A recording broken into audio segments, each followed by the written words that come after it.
Assalamualaikum warahmatullahi wabarakatuh. Pernahkah kita merenung jika satu saat kiamat datang, kita dibangkitkan dari kubur masing-masing, berdiri di padang mahsyar untuk mempertanggungjawabkan seluruh kegiatan hidup kita di dunia ini, lalu kita akan menuju ke alam akhirat. Sudahkah kita mempunyai simpanan untuk akhirat kita? Pada pertemuan kali ini saya ingin menyampaikan sebuah hadis di mana Rasulullah sallallahu alaihi wasallam bersabda, "Arba'un min kanzil jannah." Simpanan surga ada 4 macam. Yang pertama, ikhfa'us shadaqah, menyembunyikan sedekah. Saudara-saudara kaum muslimin, sebagaimana yang kita maklum bahwa Allah Subhanahu wa taala melebihkan sebagian rezeki dari kita terhadap yang lain. Ada yang kaya, ada yang setengah kaya, ada yang miskin, ada yang setengah miskin, dan selanjutnya. Ada yang gajinya kecil tapi penghasilannya gede. Ada yang penghasilannya gede tapi enggak punya gaji. Ada juga yang memang gajinya gede dan penghasilannya gede. Kelebihan rezeki merupakan sunnatullah dan tidak harus membuat kita merasa lebih dari yang lain. Bahkan sebaliknya, kelebihan itu harus membuat kita ringan tangan untuk menolong mereka yang memang memerlukan pertolongan. Kalau saudara diberikan ilmu, maka pertanyaan akhirat cuma satu: ilmumu kau amalkan untuk apa? Kalau saudara diberikan umur yang panjang, pengadilan akhirat juga bertanya satu: umurmu kau habiskan di mana? Tapi kalau saudara diberikan harta, pengadilan akhirat akan bertanya dua: hartamu kau dapat dari mana? Kau belanjakan kemana? Dari mananya ditanya dan kemananya juga ditanya. Oleh karena kita akan dimintakan pertanggungan jawab, maka amanah yang bernama harta ini harus kita gunakan dengan sebaik-baiknya. Ada penggunaan yang merupakan kewajiban, itu zakat namanya. Ada penggunaan yang sewaktu-waktu, itu infak namanya. Ada yang lebih sewaktu-waktu lagi, dan itu sedekah namanya. Zakat dia terikat oleh haul dan nisab, oleh putaran batas waktu dan ukuran dari harta itu sendiri. Sedangkan infak terikat oleh situasi dan kondisi perekonomian seseorang. Sedangkan sedekah tidak terikat dengan apapun. Dalam kondisi seperti apapun kita bisa melakukan sedekah dengan yang terkecil sekalipun. Sampai-sampai Rasulullah sallallahu alaihi wasallam mengajarkan, la tahqiranna minal ma'rufi syai'an walau an talqa akhaka biwajhin talik. Atau ada hadis, tabassumuka fi wajhi akhika laka shadaqah. Senyumanmu kepada temanmu adalah sedekah. Jadi untuk melakukan sedekah tidak harus dalam berbentuk uang. Dengan ilmu kita bisa sedekah, dengan tenaga kita bisa bersedekah, dengan pikiran kita bisa bersedekah, bahkan senyum kepada teman itu pun sedekah. Jadi kalau sedekah dengan uang memang belum punya uang, nyengir aja banyakin. Itu asal pada tempatnya, jangan lalu ketemu tiang listrik cengengesan. Tentu tidak pada tempatnya dan tidak wajar. Nah, sedekah yang paling dicintai Allah adalah sedekah yang disembunyikan. Artinya jauh dari sifat riya. Dan kadang-kadang ada orang sedekah itu disebutkan namanya. Apa tidak bagus?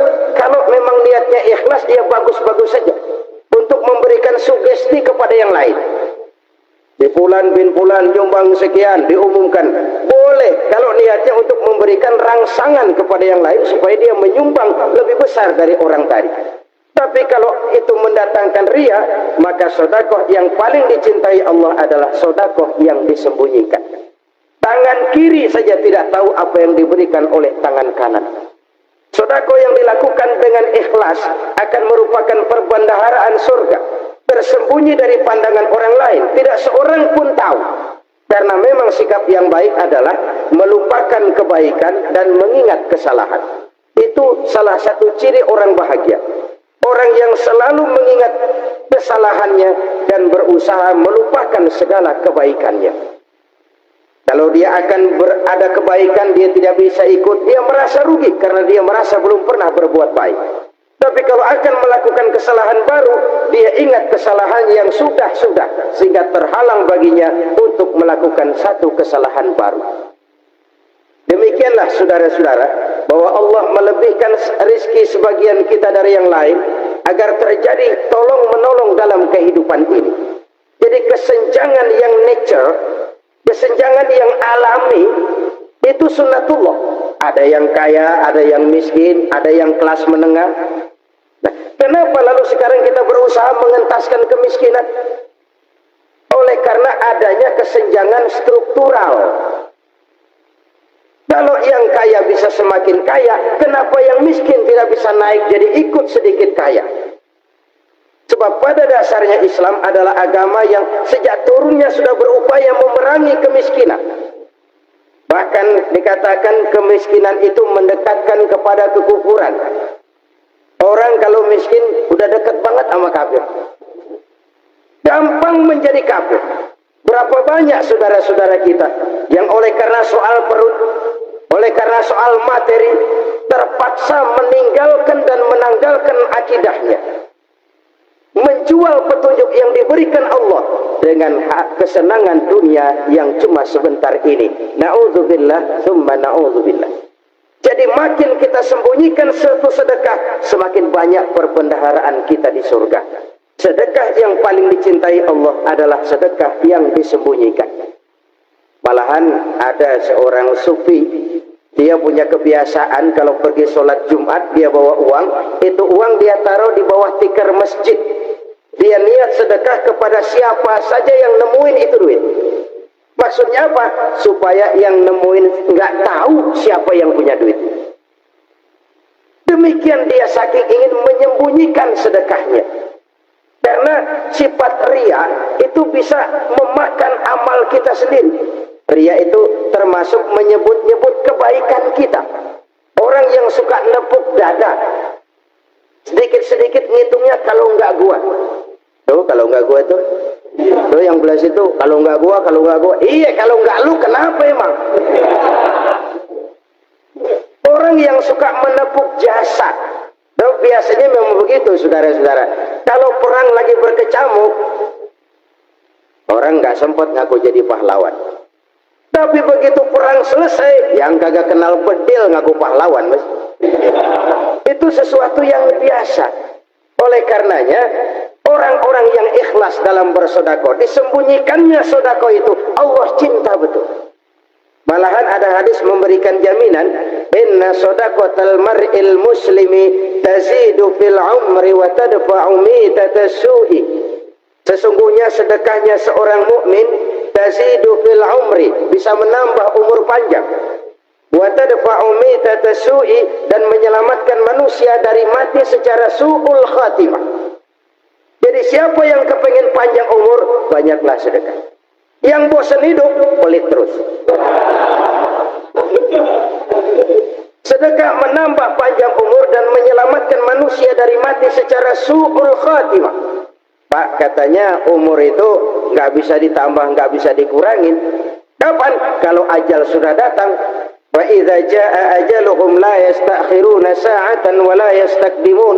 Kalau ajal datang tidak bisa dimajukan, tidak bisa dimundurkan. Itu kalau ajal sudah datang. Tidak bisa lagi umur ditambah dikurangi, sudah datang. Tapi kalau belum datang, itu kan haknya Allah. Mau ditambah, mau dikurangi, hak prerogatif Allah. Sebagai pencipta manusia, Allah Maha Kuasa dan Maha Mampu. Sedekah ini menambah panjang umur dan menyelamatkan manusia dari mati secara su'ul khatimah. Itu orang mati kan sama ya, kondisinya mati, nggak nafas. Tapi hakikat mati kan lain-lain. Ada yang mati itu husnul khatimah, baik akhirnya. Misalnya lagi ngaji mati, lagi sholat mati, lagi sedekah mati. Ini yang dinamakan dengan husnul khotimah, baik di akhirnya. Sebaliknya ada yang su'ul khotimah, jelek di akhirnya. Ini yang jadi catatan akhir. Lagi nyekek botol, mampus. Lagi banting kartu, modar. Su'ul khatimah, jelek pada akhirnya. Sedekah menyelamatkan manusia dari mati secara su'ul khatimah. Dan kita semua kepengen mendapat husnul khatimah, jauh dari su'ul khatimah. Oleh sebab itu yang bisa menyelamatkan kita dari penyakit itu antara lain adalah sedekah yang disembunyikan, yang dikerjakan dengan ikhlas karena Allah, tidak karena kepengen dipuji orang, tidak karena ingin dikatakan orang pemurah. Sebab orang dermawan itu orang yang memberi tanpa harus diminta. Kalau masih harus diminta, ya belum dermawan namanya, masih harus diminta. Kalau nggak diminta, ya tulus, lolos, polos. Saudara-saudara kaum muslimin rahimakumullah, harta adalah amanat dan akan kita pertanggungjawabkan. Allah melebihkan rizki sebagian kita dari yang lain agar kita saling tolong menolong, bantu membantu. Nabi janjikan, siapa yang meringankan beban saudaranya muslim di dunia, Allah akan meringankan bebannya di akhirat nanti. Sebuah jaminan dari baginda Nabi. Si orang yang kita bantu barangkali tidak bisa membalas, Allah yang akan membalas lewat jalan lain yang tidak pernah kita sangka-sangka. Ada orang tanya, Pak, ini ada orang nyumbang masjid sambil marah-marah, bagaimana? Saya bilang, sumbangannya aja ambil, marahnya jangan. Marahnya jangan diambil, itu urusan dia. Saudara-saudara kaum muslimin rahimakumullah, umat Islam ini kan umat yang punya potensi besar. Kadang kita merenung, kenapa kadang-kadang pembangunan masjid kok lambat sekali? Kalau hotel hari ini peletakan pertama, bulan depan peresmian. Supermarket hari ini peletakan batu pertama, minggu depan peresmian. Tapi kalau sudah yang namanya masjid, kadang-kadang peletakan batu pertama sekaligus jadi batu terakhir. 3 tahun, 4 tahun, campur nebar jalak di jalanan, duit dijaring kayak ikan sepat. Apa tidak ada orang Islam yang kaya? Banyak. Apa tidak ada pengusaha muslim yang jadi konglomerat? Ada. Lalu yang belum banyak itu yang komit terhadap nilai-nilai agamanya. Akhirnya kita jatuh jadi umat yang lemah. Belum ada pengusaha konglomerat muslim buka pabrik supermi cap beduk misalnya umpamanya atau pabrik kecap cap sorban supaya identitas keislamannya sedikit kelihatan. Kita jatuh jadi umat yang lemah karena potensi tidak terinventarisir dengan baik. Kita ini ibarat kompor yang cuma matengin nasi orang lain. Potensi kita dimanfaatkan oleh orang lain. Ukhuwah Islamiyah kita baru terbatas kepada silaturahmi. Ukhuwah di bidang ekonomi kita lemah. Ukhuwah di bidang kebudayaan kita lemah. Apalagi ukhuwah di bidang politik kita lebih rapuh lagi. Padahal ukhuwah itu adalah totalitas kehidupan manusia, menyangkut ibolek sosbud, memerlukan nilai-nilai ukhuwah. Jadi oleh karena itu mari kita menyadari, di dalam harta kita, walaupun kita yang cari, pergi pagi, pulang sore, peras keringat, banting tulang, di sana ada harta anak yatim, di sana ada hak masjid, di sana ada hak pesantren, di sana ada hak jihad. Berbahagialah seseorang apabila dia oleh Allah dijadikan keran. Keran itu menyimpan air, tapi tidak untuk dirinya, tapi disalurkannya kepada mereka yang memang memerlukannya. Saudara-saudara kaum muslimin rahimakumullah, ini yang pertama. Jadi perbendaharaan surga adalah menyembunyikan sedekah. Orang lain nggak tahu, kita pun nggak pernah ngitung-ngitung. Kita anggap lewat begitu saja, padahal itu deposit akhirat. Satu.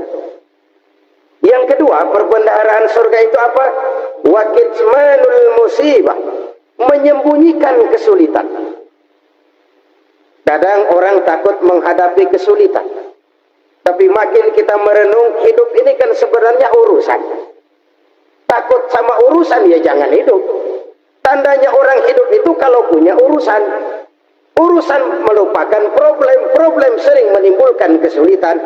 Kesulitan bukan untuk ditakuti, tapi untuk diatasi dan dicarikan jalan keluarnya. Siapa sih orangnya yang nggak pernah sulit-sulit? Makin tinggi status sosialnya, makin gede urusannya. Makin tinggi kualitas imannya, makin berat tingkat kesulitannya. Cuma memang yang namanya enak itu seperti pelangi. Biang lala itu nggak pernah di atas kepala kita, di atas kepala orang melulut. Lo sih enak lo, kata kita. Dia juga bilang, enak kan lo. Pelangi itu nggak pernah di atas kepala kita. Kata tukang beca, aduh enak ya naik Mercy. Kata tukang beca, apa yang di dalam mobil Mercy? Aduh enak bener tukang beca, di jok ngeringkuk ngorok pules bener.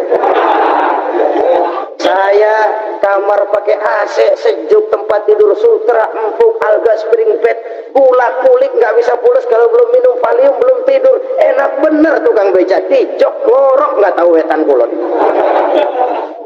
Si tukang beca bilang yang di Mercy enak, yang di Mercy bilang tukang beca enak. Inilah enak. Nggak pernah di atas kepala kita, di atas kepala orang lain melulu enak itu. Nah, saudara-saudara, yang merupakan perbendaharaan surga itu orang yang bisa menyembunyikan kesulitan, baik pribadi ataupun rumah tangga. Ini terutama rumah tangga yang jadi soalnya. Kadang-kadang kita ini kalau senang, sebaliknya, kalau senang kita diam, kalem aja, cuek. Banyak banget duit kita, bawaan, diam aja udah. Malah ketemu orang takut. Tapi begitu susah, sekampung tahu. Padahal Nabi mengajarkan perbendaharaan surga itu menyembunyikan musibah, menyembunyikan kesulitan. Kalau enak, cerita sama orang-orang. Kalau nggak enak, rasain sendiri, tekan sendiri, atasin sendiri. Kita kan sebaliknya. Tenang kita diam, asal lagi susah, paling tidak kita nyari teman buat cerita kesusahan. Siapa orangnya yang nggak pernah susah? Cuma soalnya bagaimana kita mengatasi kesusahan itu sendiri. Begitu juga misalnya kalau orang sudah berumah tangga, itu orang tuanya harus menjadi tempat dia cerita yang enak-enak saja. Yang nggak enak rasain berdua, selesaikan berdua, atasin berdua. Jangan dibalik. Asal senang diam, giliran susah aja. Maknya laporan. Terbalik. Bisa menjaga security informasi. Maka nama bayam keluar diam, malah seluitan. Enak amat lu makan daging ayam. Security informasi. Saudara-saudara kaum muslimin rahimakumullah. Pujian yang terberat itu yang pernah diberikan kepada para nabi, para rasul, para aulia, para ulama. Makin tinggi keimanan, makin berat bentuk kesulitan. Ayo saya kemukakan satu contoh saja. Ada seorang nabi yang kaya, nabi kaya, namanya Nabi Ayub. Iblis kalau orang begini kan keki, ibadahnya rajin, kaya. Yang kayak begini susah digodain. Kalau ibadahnya rajin, miskin, kali bisa disogok. Sini imannya mantap, ibadahnya rajin, kaya, nabi lagi. Oh, tapi namanya iblis, nggak kurang akal. Laporan, Tuhan, kenapa iblis?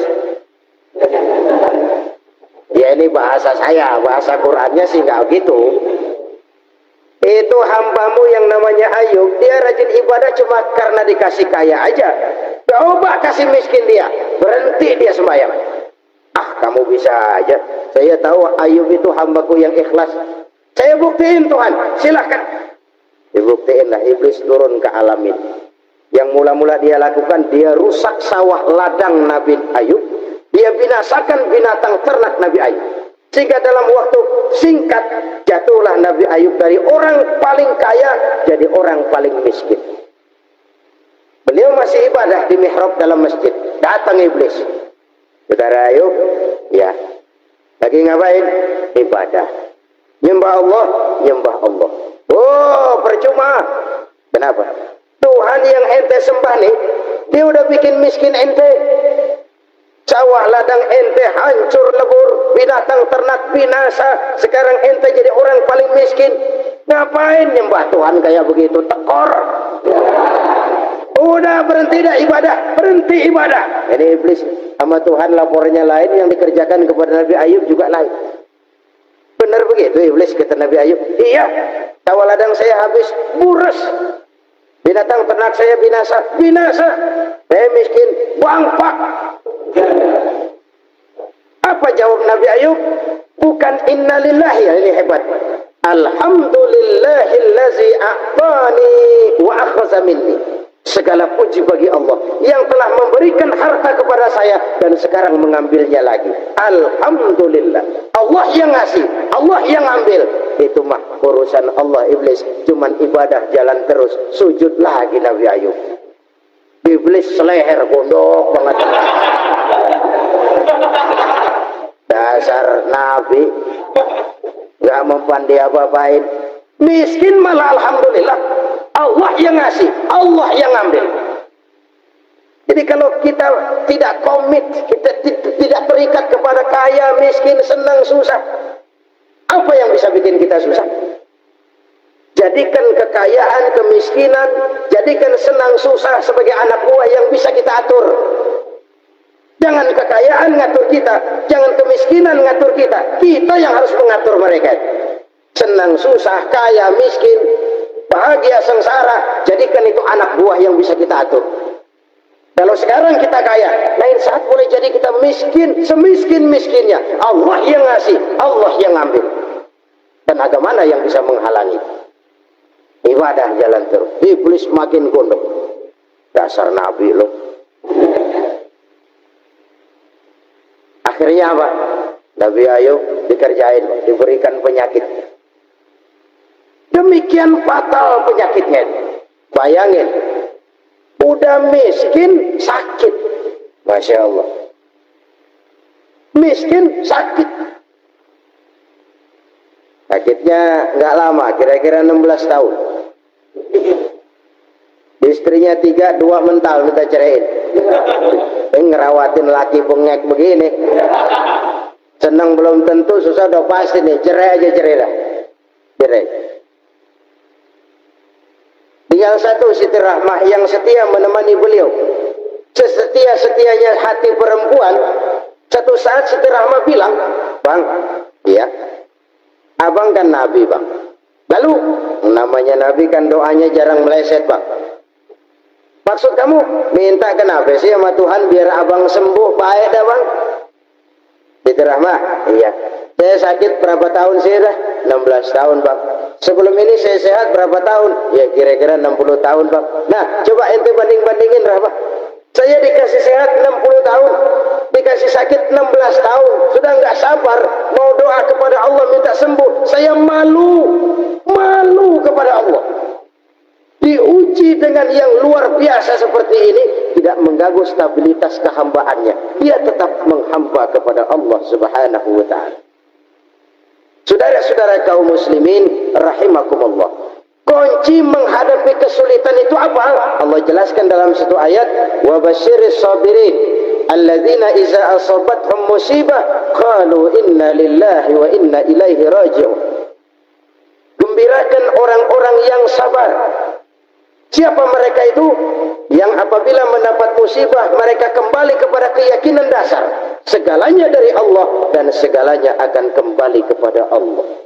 Ini konsepsi dasar dari sikap muslim dalam menghadapi berbagai kesulitan. Segalanya dari Allah, segalanya akan kembali kepada Allah. Kalau ini sudah kondisi dasarnya, maka kita akan lapang menghadapi kenyataan bagaimanapun pahitnya. Apakah itu namanya miskin, apakah itu namanya sakit, bahkan maut sekalipun. Maut sekalipun. Segalanya dari Allah, segalanya akan kembali kepada Allah. Ini sikap hidup, bukan sekedar ucapan. Kita kadang-kadang menjadikannya sebagai ucapan. Mulutnya sehingga berhenti, innalillahi wa inna ilaihi raji'un, tapi nangisnya terus gerung-gerungan. Bukan itu, ini kesadaran moral. Kalau segalanya dari Allah, segalanya kembali kepada Allah, kan sebenarnya cuma nunggu giliran. Hari ini saya nyembayangin dia, entah hari apa saya disembayangin orang. Hari ini saya antar dia ke kubur, entah hari apa orang nganterin saya ke kubur. Hari ini saya tahlilkan dia, entah nanti kapan orang tahlilkan saya. Segalanya dari Allah, segalanya akan kembali juga kepada Allah. Oleh sebab itu, saudara-saudara, kesulitan bukan untuk ditakuti.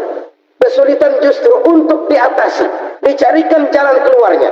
Dan tidak ada orang yang tidak pernah mendapat kesulitan. Tidak ada.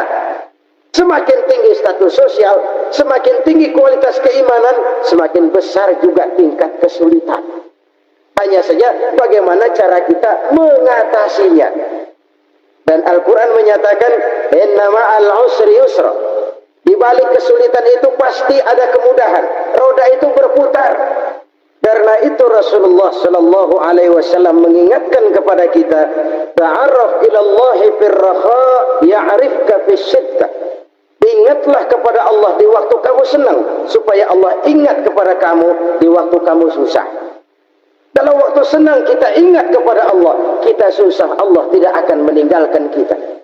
Tapi kalau waktu senang kita jauh dari Allah, sujud tidak sempat, dengan masjid jauh, ketika senang kita lupakan Allah. Nanti begitu kita susah, Allah lupakan kita. Dan itu menyakitkan. Oleh karena itu orang-orang tua kita dulu bilang, kalau lagi sehat ingat-ingat, lu bakal sakit nanti. Kalau lagi kaya ingat-ingat, satu saat kita bakal jatuh miskin. Bahkan kalau lagi muda ingat-ingat kita bakal tua. Dan yang terpenting, kalau lagi hidup ingat-ingat kita bakal mati. Saudara-saudara kaum muslimin rahimakumullah. Jadi yang kedua yang merupakan perbendaharaan surga, menyembunyikan musibah. Saudara-saudara kaum muslimin rahimakumullah. Hal ketiga yang merupakan perbendaharaan surga adalah wasilatur rahmi. Orang yang suka bersilaturahmi. Sebagaimana yang kita maklum bahwa manusia adalah makhluk yang disebut zon politika. Makhluk sosial yang tidak mungkin hidup sendiri-sendiri. Betapa dan siapapun kita memerlukan orang lain. Bodoh betul manusia kalau tinggal di tengah masyarakat tapi tidak mau bermasyarakat.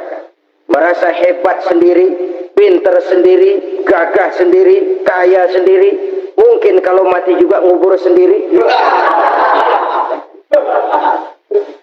Jangankan kita di sini, di surga saja Nabi Adam waktu sendirian bengong melulu, mondar mandir. Allah tegur dalam sepi dam. Jadi ini kalau bahasa saya, iya Tuhan sepi ini nggak ada coret-corekan pisan ini. Diciptakan Siti Hawa baru anteng Nabi Adam. Itu di surga. Cobalah. Umpamanya saudara tinggal di Jakarta nih. Kaya bener. Apaan aja di Jakarta punya saudara deh. Jembatan Semanggi ambil. Monas, Buntel bawa pulang. Hotel-hotel ambil semua. Cuman tinggal di Jakarta sendirian, apa enaknya? Betapa dan siapapun kita perlu orang lain. Tidak ada seorang pun yang bisa memenuhi kebutuhan hidupnya secara sendiri-sendiri. Nah, Islam telah menyelamatkan manusia dari ras diskriminasi, mengikat manusia dengan persaudaraan yang berlandaskan kepada akidah. Karena itu dianjurkan bersilaturahmi. Bahkan Nabi menyatakan, man arada ayyubsata lahu fi rizqihi wa yunsa'a fi atharihi falyasil rahimah. Siapa yang kepengen diluaskan rezekinya dan dipanjangkan usianya, banyaklah dia bersilaturahmi. Siapa yang kepengen dimudahkan rezekinya, hendaknya ia banyak bersilaturahmi. Kalau banyak teman, kesulitan kan paling tidak ada tempat cerita. Udah susah sendirian, kita pikirin diri, nggak ada tempat tukar pikiran, cepet banget sama bengek. Dilawan sendiri. Nah, secara makro kita bisa berkata, tidak mungkin ada kemenangan kalau tidak ada kekuatan. Tidak ada kekuatan kalau tidak ada kesatuan dan persatuan. Tidak mungkin ada kesatuan dan persatuan tanpa semangat silaturahmi. Kalau umat Islam mau menang, dia harus kuat. Kalau umat Islam mau kuat, dia harus bersatu. Kalau umat Islam mau bersatu, dia harus membudayakan silaturahmi ini. Bahkan sampai-sampai kata Nabi, kalau bisa cari nilai tambah. Apa? Silman qata'ak. Bersilaturahmilah kau kepada orang yang marah denganmu. Masya Allah, indahnya ajaran agama kita. Orang yang marah pun kepada kita, kata Nabi, kalau bisa bersilaturahmilah kepadanya. Kepada orang yang marah itu. Di situ nilai tambah. Cuman jujur nih hadis, ngucapinnya gampang, ngamalinnya yang berat banget. Orang marah sama kita, kita disuruh silaturahmi. Ada apa malu? Lu marah, ada pemarahan lagi. Tunggu pikirin. Saudara-saudara kaum muslimin rahimakumullah. Tapi ini yang diajarkan, bahkan ini yang dicontohkan oleh baginda Rasul. Bagaimana begitu mudah, misalnya satu saat Abu Jahal ini ngatur strategi bagaimana bikin Muhammad celaka. Dia gali lubang di depan tempat tidurnya. Dia tutupin daun korma. Terus dia panggil seseorang, ke sini. Kasih tahu Muhammad, pamannya sakit keras, minta ditengokin. Berangkat orang ini ke sana. Muhammad, labbaik. Pamanmu sakit keras, dia minta ditengokin. Baik, saya akan datang menjenguk beliau. Berangkatlah Nabi ke rumah Abu Jahal tanpa prasangka apapun. Abu Jahal udah pasang setil, selimut 3 rangkap setengah dipakai, persis kayak orang meriang. Tapi sembari ngintip dari balik selimut, begitu Muhammad buka pintu, nah masuk perangkap nih. Muhammad jalan menuju tempat pembaringan. Makin lama makin dekat, makin lama makin dekat ke lubang yang dipasang oleh Abu Jahal itu. Dalam hati Abu Jahal, terus dah jatuh, mampus dah lu. Mampus lu hari ini. Apa yang terjadi? Malaikat Jibril datang. Muhammad, pamanmu cuma pura-pura sakit. Di depan tempat tidurnya ada lubang perangkap supaya kamu jatuh ke situ. Sudah, kamu pulang. Balik kanan Nabi. Sudah hampir jatuh ke lubang, balik kanan, pulang. Bayangin kecewanya Abu Jahal. Muhammad dikit lagi. Enggak, paman, saya pulang aja. Emosi bangun dari tempat tidur, enggak sadar kalau lagi pura-pura sakit. Lompat ngejar Nabi, dia lupa dengan lubang yang dia gali. Serak, nyemplung sendiri ke dalam lubang.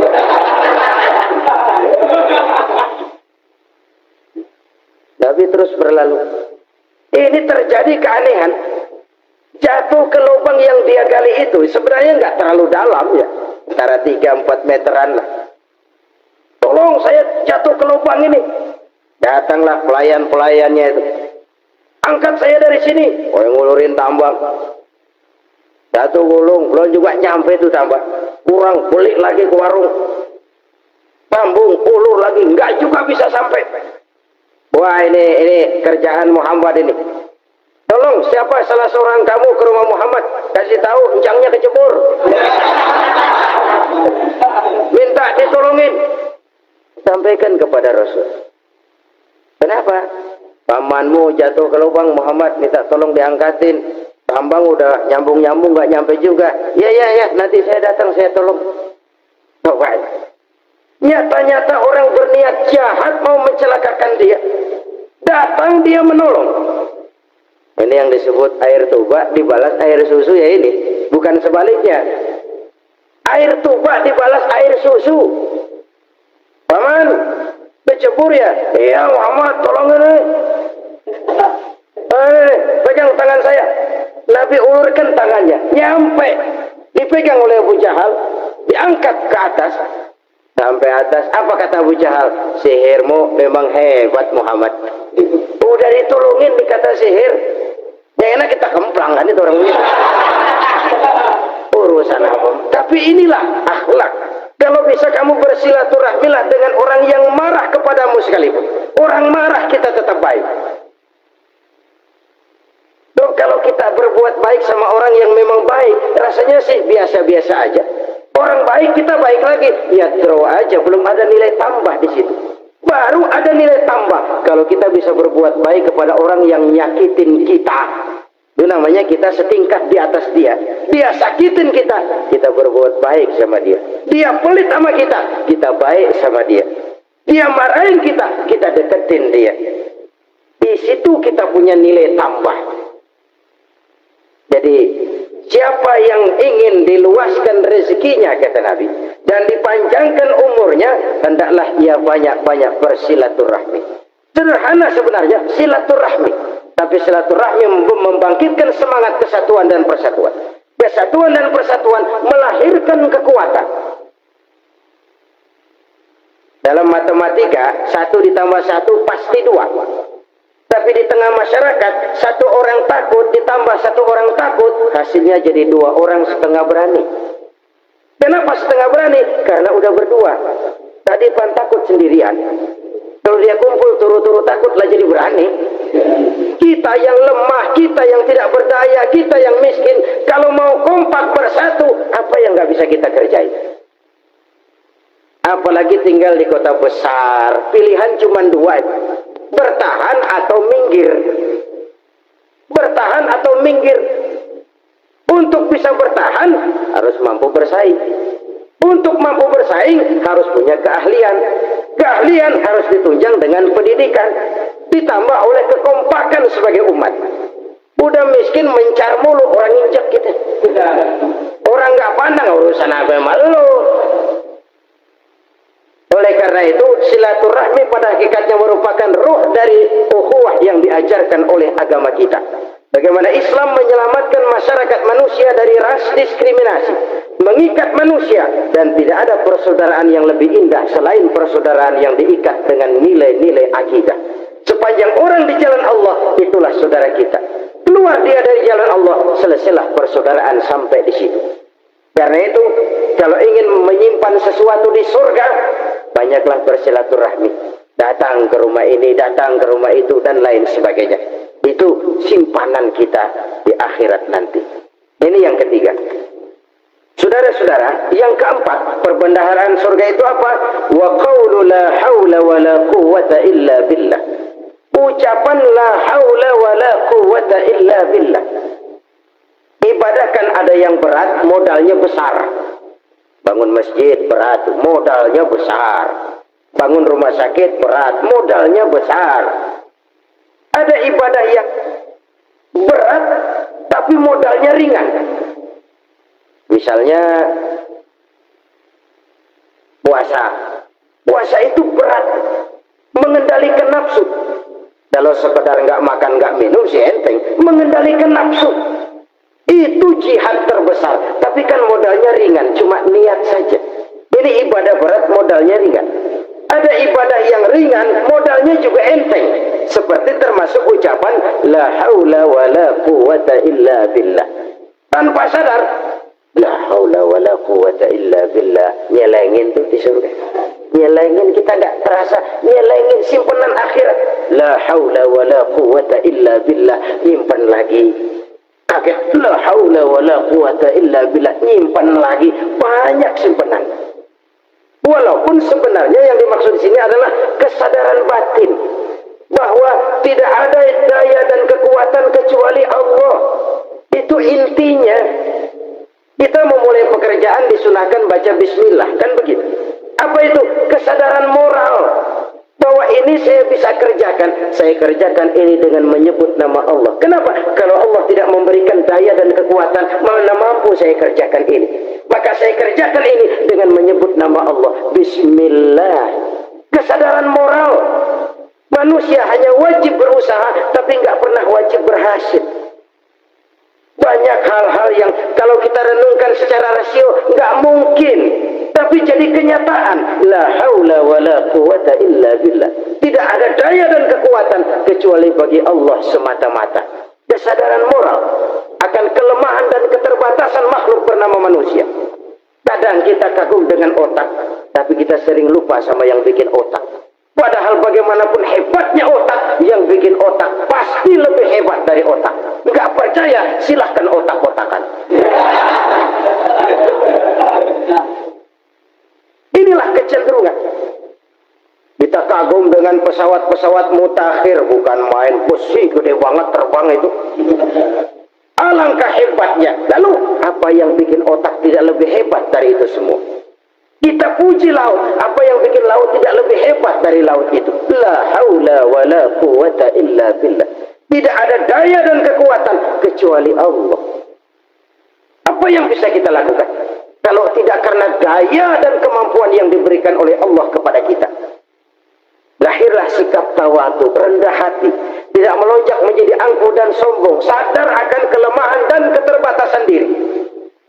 Sebagai makhluk yang diciptakan oleh Allah Subhanahu wa taala. Jadi satu sisi ini ucapan yang berpahala, la haula, jadi wiridan. Pada sisi lain ini kesadaran moral, sikap mental, kesadaran batin bahwa yang punya daya dan kekuatan itu cuma Allah. Kita nggak pantas untuk sombong. Sebab sombong itu pakaiannya Allah. Kita nggak sedang pakai pakaian Allah, kegedean. Dan makin kita renungi, makin terbentur. Apa sih yang bisa kita sombongin? Kita mau sombong apa? Kaya, pintar, itu kan semua relatif. Di atas langit masih ada langit lagi. Jadi oleh karenanya, marilah kita menyadari. Manusia hanya wajib berusaha, tapi tidak pernah wajib berhasil. Yang berusaha saja tidak wajib berhasil, apalagi yang tidak berusaha. Islam bukan agama orang pemalas yang selesai sholat lalu endelohom, menggelenggam ayem-ayem. Tapi Islam bukan agama orang sombong yang setelah berusaha lalu tidak memerlukan Allah. Kita bisa saja bikin proyeksi, tahun sekian kita bakal panen besar, menurut perhitungan otak. Tapi ada kejadian lain, apa? Tikus ngambek. Habis itu dimakanin tikus, panen gagal. Proyeksi rasional gagal oleh tikus-tikus yang ngambek itu. Bisa saja terjadi. Tahun depan kita panen besar, urung. Kenapa? Musim panas panjang. Dan sekarang ini koran-koran bikin berita musim mengalami penyelewengan. Bukan cuma manusia yang nyeleweng sekarang. Musim pakai nyeleweng. Mestinya kan musim hujan sudah selesai. Masih hujan-hujan juga. Musim. Nah sekarang kita boleh bikin proyeksi. Kita bakal panen besar. Tahu-tahu musim panas panjang. Sawah retak, air kering. Cari teknokrat yang paling botak. Suruh pendekin tuh musim panas. La haula wa la quwata illa billah. Inilah kesadaran moral. Saudara, saya teringat satu saat ada seorang konglomerat. Umurnya ya kira-kira 70-an. Satu saat dia ditanya oleh wartawan, "Pak, umur Bapak berapa sih?" "Ya, paling 10 tahun." 10 tahun? 10 tahun? Anak Bapak berapa orang? Aduh. Satu saja? Satu. Harta Bapak berapa? Ya, paling-paling bangsa 7 juta kali. 7 juta? Iya. Pak, kenapa Bapak bohongi saya? Bapak punya buku biografi. Koran-koran, majalah-majalah banyak memuat cerita riwayat hidup Bapak. Saya tahu umur Bapak 70. Kenapa bilang cuma 7 tahun? Saya tahu anak Bapak 8. Kenapa cuma bilang 1? Saya tahu harta Bapak miliaran, mungkin triliunan. Pabrik di mana-mana, bank di mana-mana. Kenapa bilang uang Bapak cuma 7 juta? Nah, kata si konglomerat tadi, kamu benar, nak, kamu benar. Umur saya kalau jumlahnya memang 70, nak. Cuman ingat-ingat saya, baru 7 tahun terakhir ini saya sujud. Baru 7 tahun terakhir ini saya berusaha dekat dengan Allah. Saya laksanakan perintahnya, saya jauhi larangannya. 7 tahun inilah rasanya yang ada nilainya di hadapan Allah. Yang 63 tahun matong, kelabu, kelam umur gue. Habis untuk maksiat, untuk munkarat. Maka ketika ditanya tadi, umur saya 7 tahun itu. Oh begitu Pak. Oh iya. Lalu anak Pak, anak Bapak kan 8. Kenapa bilang cuma 1? Nah, kalau jumlah hitungannya memang anak saya 8. Tapi dari 8 orang ini rasanya cuma 1 nih. Yang bakal jadi buah hati, belahan jantung, pelanjut cerita, penerus sejarah, bakal jadi anak soleh yang akan mendoakan saya. Cuma 1 rasanya anak saya ini yang bakal jadi buah hati saya, besar-besaran saya, yang akan mendoakan di kubur saya, yang akan mendoakan di akhirat saya.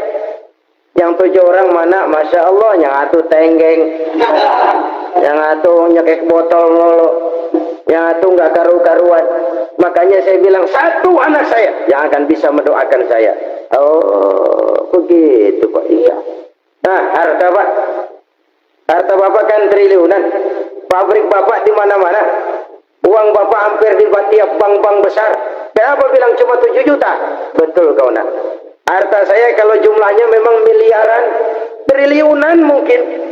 Tapi yang saya ingat baru 7 juta tuh yang saya belanjakan di jalan Allah. Saya nyumbang masjid, saya santuni yatim piatu, saya bantu pembangunan pesantren, saya bantu pembangunan rumah sakit Islam.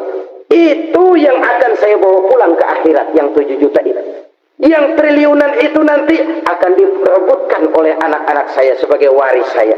Jadi harta saya 7 juta itu yang bakal nemenin saya di akhirat, yang akan saya bawa pulang jadi teman saya. Saudara-saudara kaum muslimin, jangan-jangan orang tua itu adalah kita-kita ini. Jangan-jangan kita-kita ini adalah orang tua itu.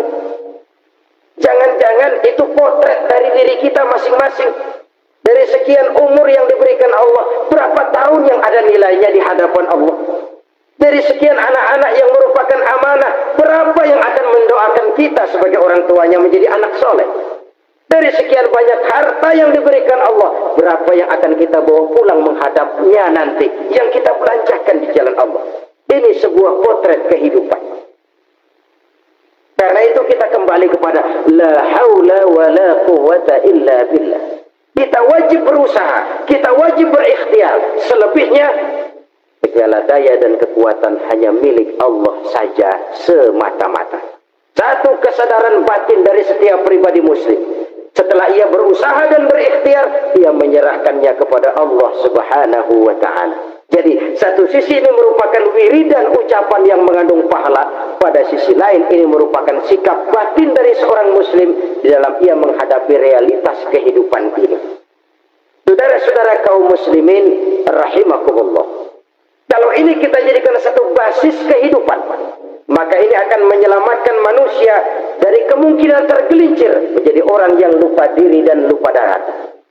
Sebab itu Imamul Ghazali berpesan, jadidis safinah wa innal bahra amiq, wa khuziz zad wa inna safara ba'id, wa khaffifil hamla fa innal hamla sadid. Perbarui selalu kapalmu karena lautan sangat dalam. Bawa bekal yang banyak karena perjalanan ini sangat jauh. Ringankan beban karena kebanyakan beban akan menyakitkan.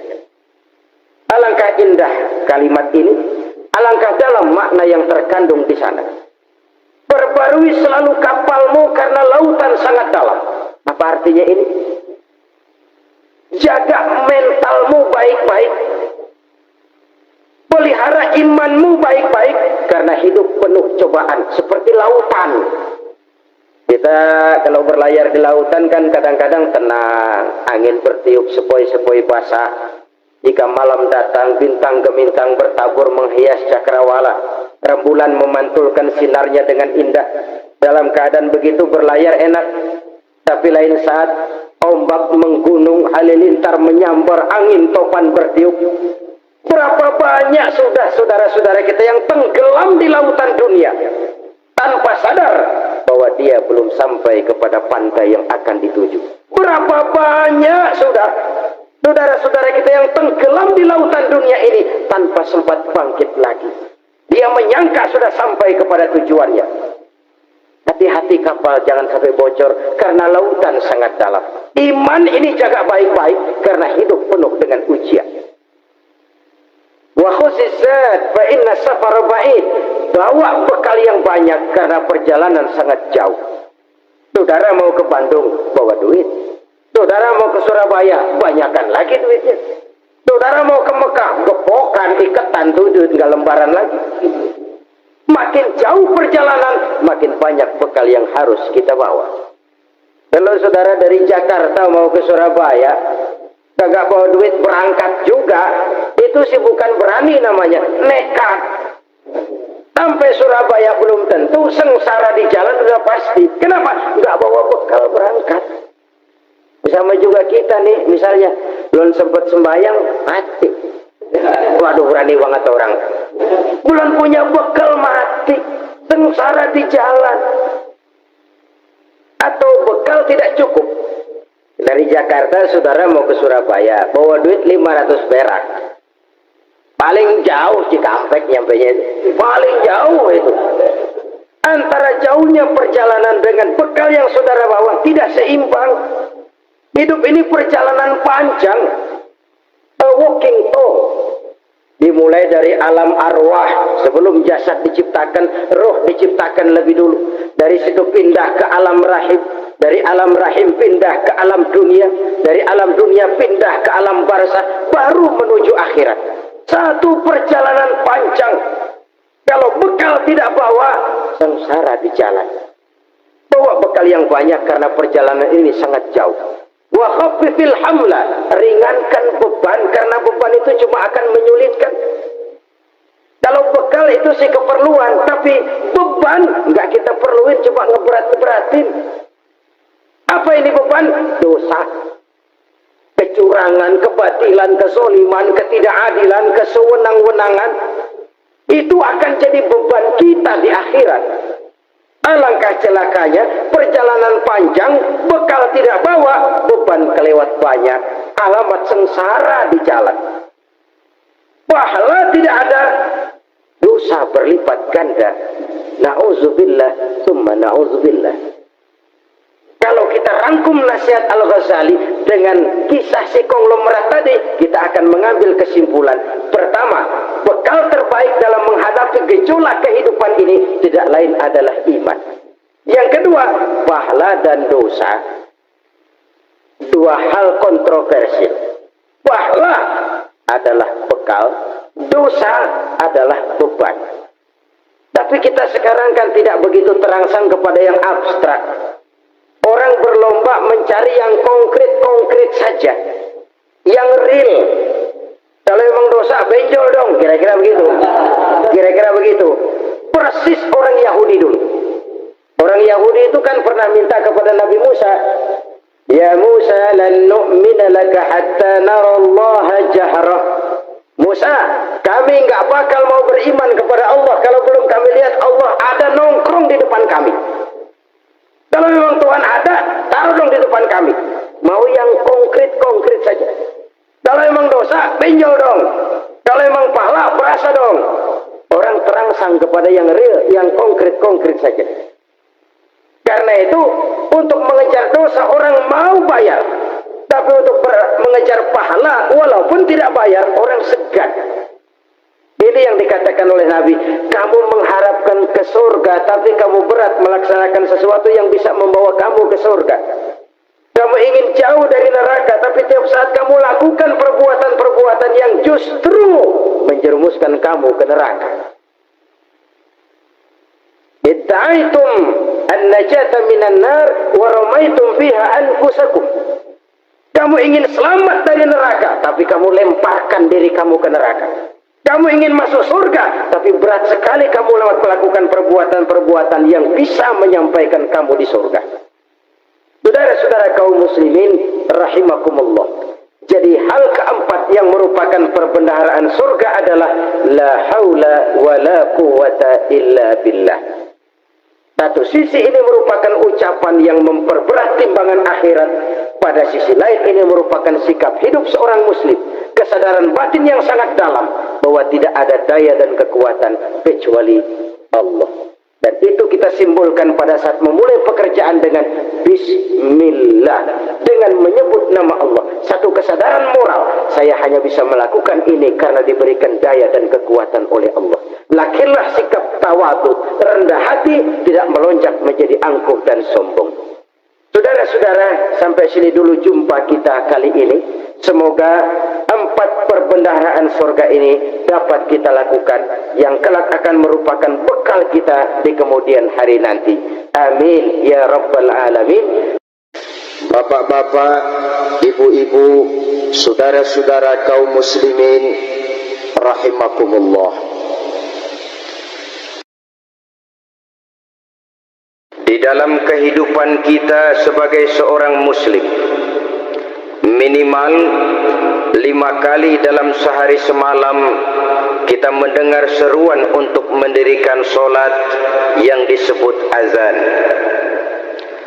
Ada kalimat menarik di dalam kalimat azan itu, yakni seruan hayya 'alal falah, marilah menuju kepada keberuntungan, marilah meraih kemenangan.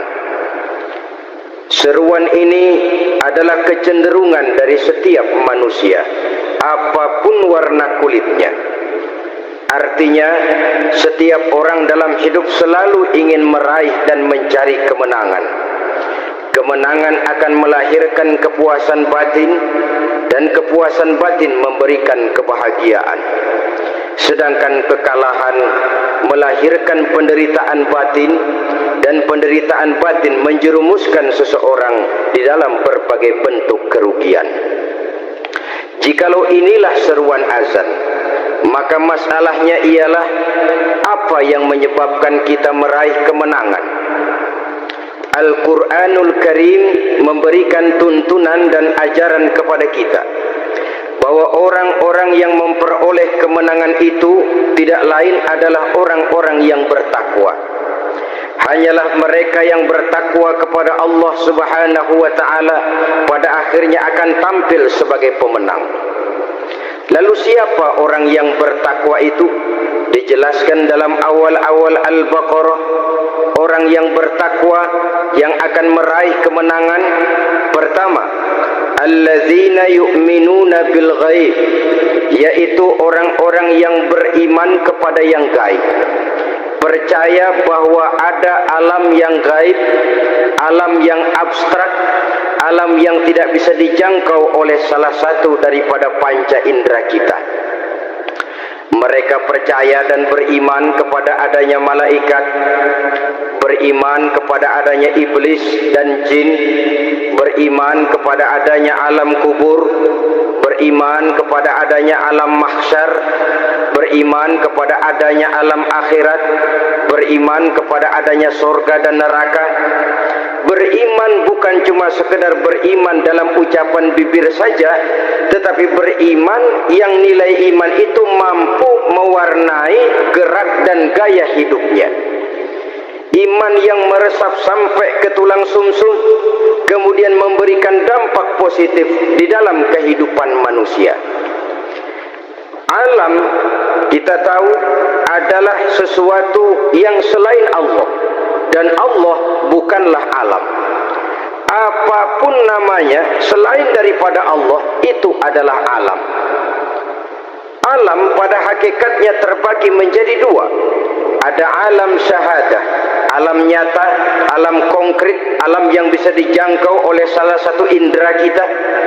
Kemudian ada alam ghaib, alam yang tidak bisa dijangkau oleh panca indera kita, alam metafisika, alam abstrak, alam yang wajib kita imani keberadaannya.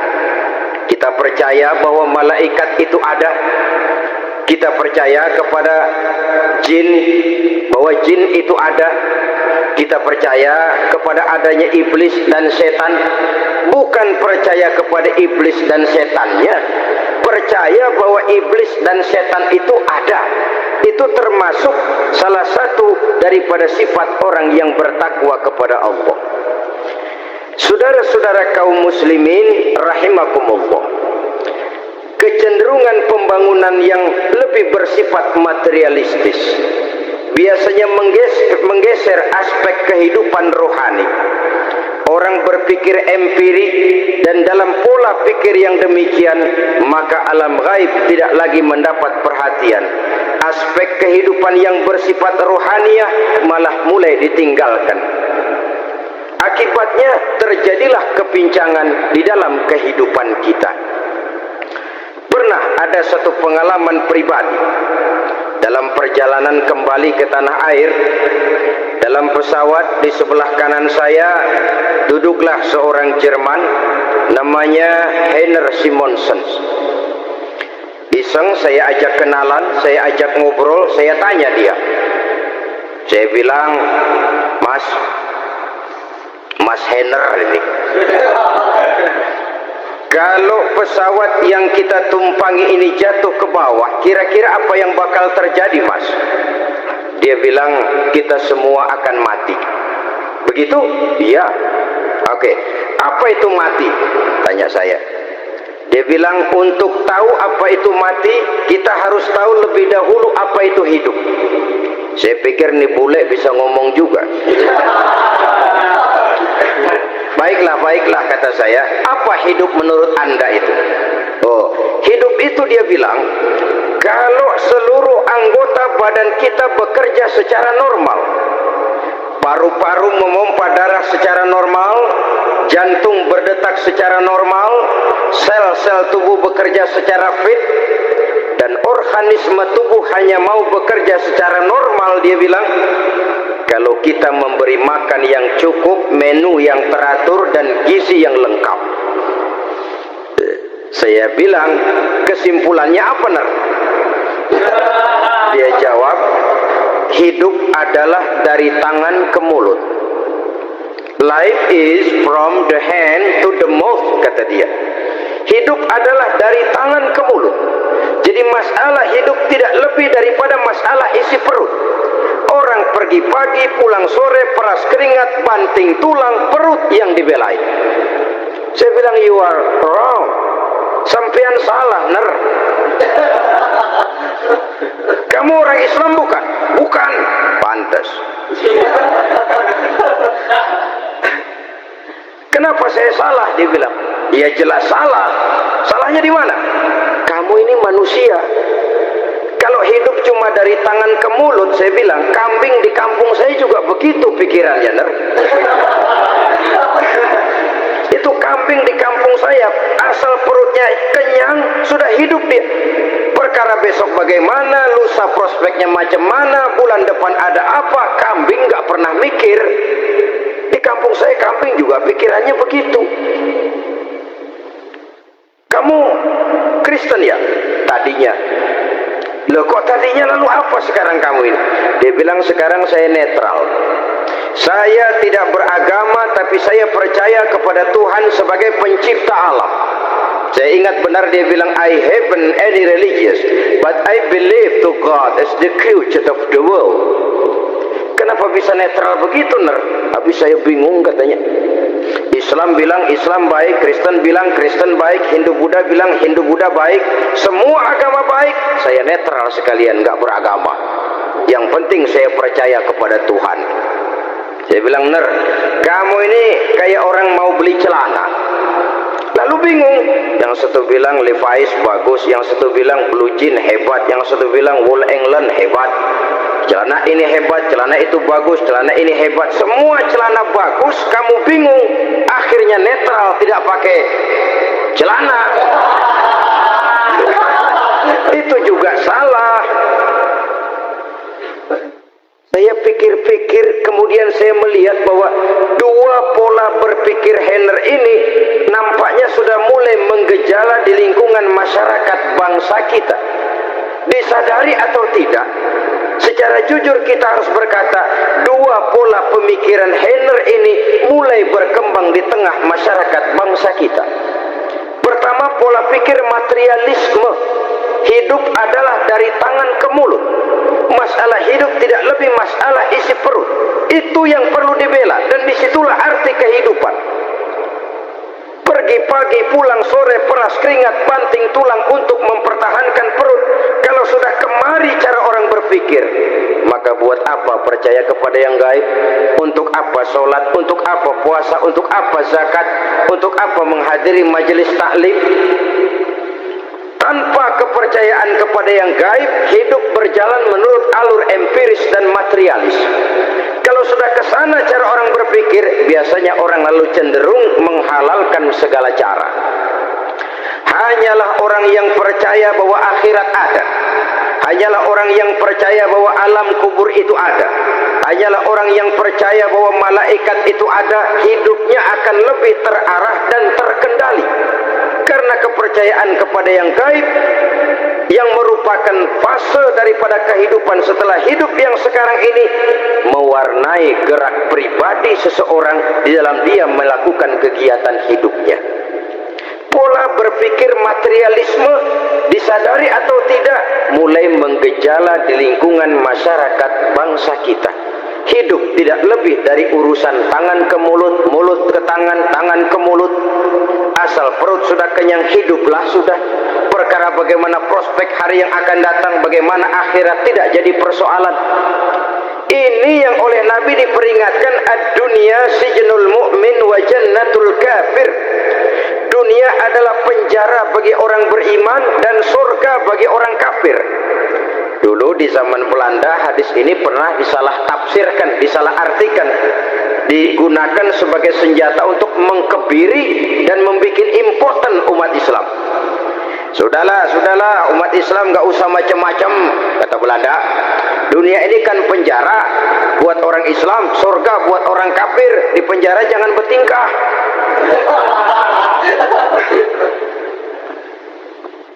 Pengertiannya tidak begitu.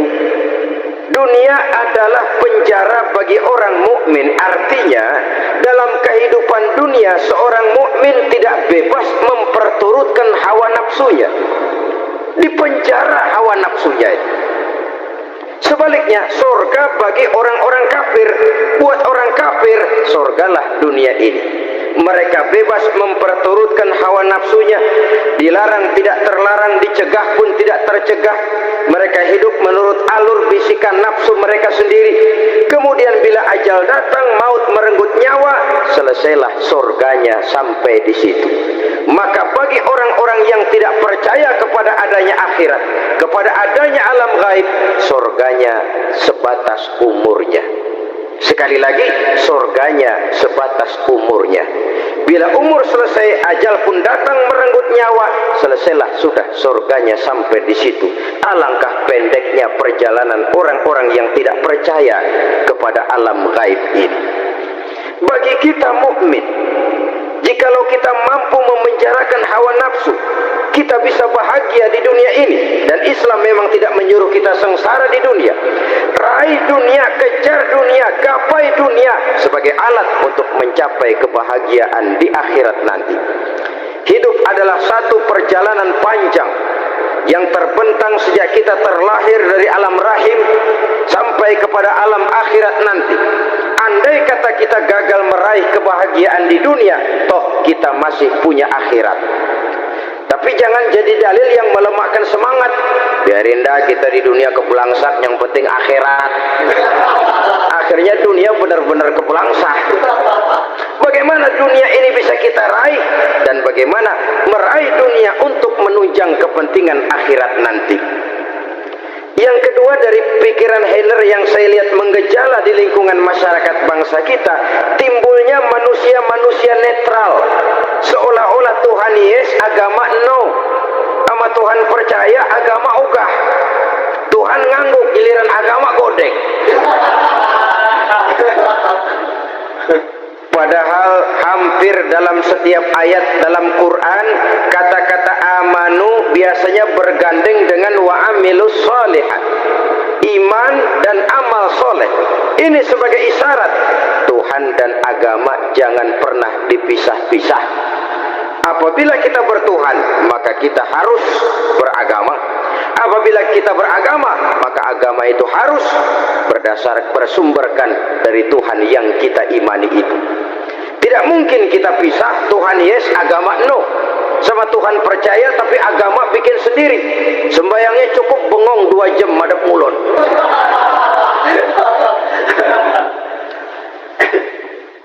Saudara-saudara kaum muslimin rahimakumullah.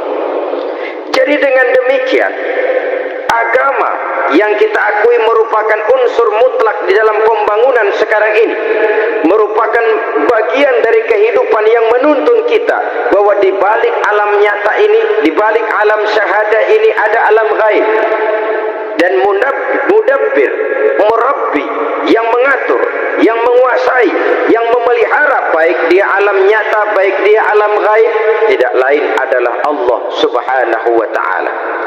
Di sana ada satu super power, satu maha kekuatan yang kita perlu bersandar kepadanya.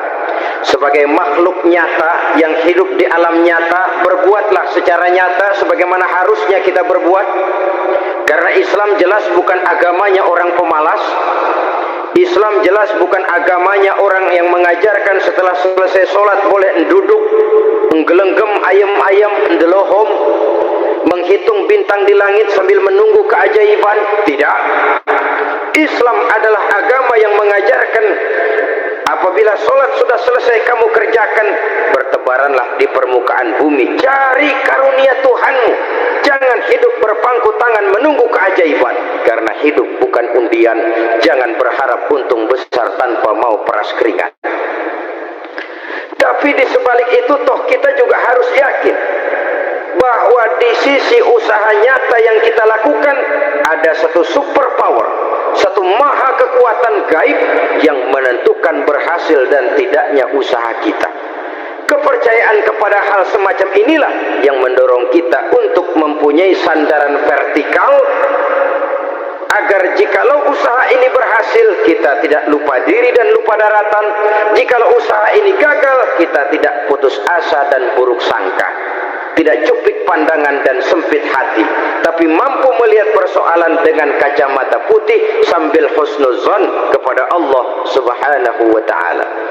Kita percaya malaikat itu ada. Ada yang namanya raqib dan atid, mengawasi gerak hidup kita sampai kepada gerak hati kita. Ini memberikan sugesti agar kita berhati-hati, tidak sejengkal tanah pun kita bisa berlindung dari pengawasan raqib dan atid. Ada munkar nakir yang akan menyoal kita di alam kubur. Ada malaikat Malik, penjaga neraka. Ada malaikat Ridwan yang menjaga surga. Kita percaya kepada adanya jin, kita percaya kepada adanya setan, iblis. Percaya kepada adanya, bukan mempercayai si setan, si iblis lalu menjadikannya sebagai teman. Tidak. Percaya bahwa mereka itu ada dan merupakan makhluk Allah yang gaib, yang diciptakan Allah Azza wa Jalla. Kepercayaan kepada alam gaib memberikan motivasi terhadap gerak lahir manusia, sehingga dengan motivasi kepercayaan kepada yang gaib, gerak lahir jadi lebih terarah, jadi lebih terpelihara. Pernah seseorang bertanya, "Pak, apakah adanya akhirat bisa dibuktikan secara ilmiah?" Saya bilang tidak bisa, tidak bisa. Kenapa? Karena yang berangkat nggak pernah pulang kemari lagi. Kalau dia pulang kemari bisa kita tanya bagaimana enak di sono. Cuma secara moral saya katakan, lebih beruntung orang yang percaya kepada akhirat daripada yang tidak. Sekarang saudara percaya akhirat ada, lalu saudara baik-baik di dunia, sholat, puasa, zakat, menolong orang lain, menebarkan kebajikan. Saudara mati, andai kata akhirat tidak ada, toh dalam hidup saudara sudah berbuat baik, paling tidak nama saudara akan dikenang sebagai orang baik. Sebaliknya, saudara percaya, kata saya, bahwa akhirat tidak ada, lalu hidup semau-maunya, tenggelam dalam maksiat dan munkarat, menentang Allah, tidak mau ruku dan sujud. Lalu saudara mati, kemudian akhirat ada. Ayo, mau apa? Bekal tidak punya.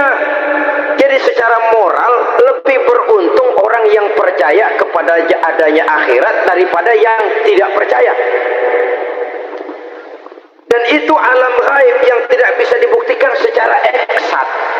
Jangankan untuk membuktikan seperti itu, dalam kehidupan sehari-hari saja yang kita rasakan tidak selalu berbentuk toh. Angin, bagaimana sih bentuknya angin? Kita tidak tahu. Merah, intinya kalau dikerok merah. Yang merah itu kulit, yang kulit kita bukan anginnya. Sakit, rasa sakit itu ada, tapi bagaimana bentuk sakit kita nggak pernah tahu. Kalau kita makan cabai pedas, bagaimana bentuk pedas itu tidak ada, tapi rasa ada. Bentuk pedas hijau, cabainya bukan pedasnya. Tidak semua yang kita rasakan bisa kita gambarkan dalam bentuk yang konkret. Oleh karena itu, sekali lagi bahwa kepercayaan kepada alam yang gaib mampu memberikan satu sugesti yang menata kehidupan seseorang lebih lurus, lebih terarah, dan lebih terkendali.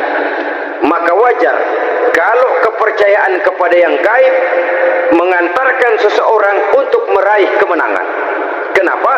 Dia percaya kepada yang gaib, bahwa akhirat ada, bahwa alam kubur ada, bahwa pertanggungan jawab itu ada.